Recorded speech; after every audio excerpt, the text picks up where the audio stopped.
Blenders for coloured pencils. In this video we're going to look at some options for blending coloured pencil.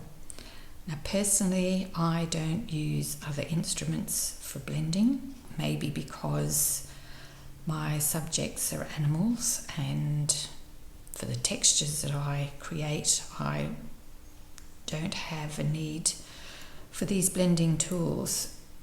I tend to just blend with the pencils by themselves, but we're going to look at some of the tools that can be used. And the first is a bristle brush, and this does very little, but it is an option, and it's just pushing the pencil in very gently and maybe even spreading it around. It has to be a short, flat and reasonably hard little bristle brush to work, but you can see you can get a bit of a gentle blending there. The second are paper stumps. Now they come in a range of sizes, so we just pick one of them, and this is basically again just pushing the pigment into the paper and getting it nice and smooth.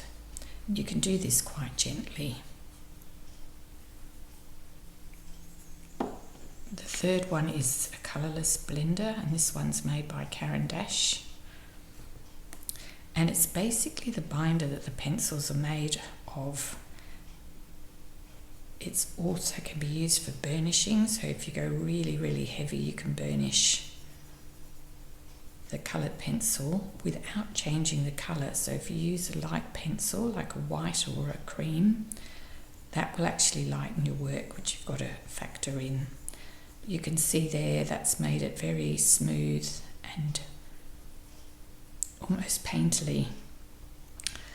The issue with using this too hard is that is now quite smooth, and it would be difficult to add detail on top of that, especially with a lighter colour. It's not going to work.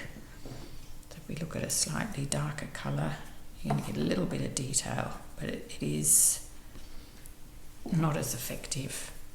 So you can do that right at the end. Now the fourth one is using a solvent, and this one is Zested, which is made in the UK, and it is made for it is an art supply, so made specifically for coloured pencils and for pastel. And I highly recommend, if ever you're using anything, to use a recognised art supply rather than something like baby oil, which can be not so good if used incorrectly. So I'm using a cotton bud here, and I actually just wipe a little bit off. And again, always practice, because if you're a little bit heavy-handed, it can be a little bit make your paper just a bit too wet. But here you can see now this product actually dissolves the binder and merges all the pigment, so it ends up a very painterly effect, which in certain subjects could be highly effective. So they're just 4 options. There's a few others, but these are the 4 main ones used for blending.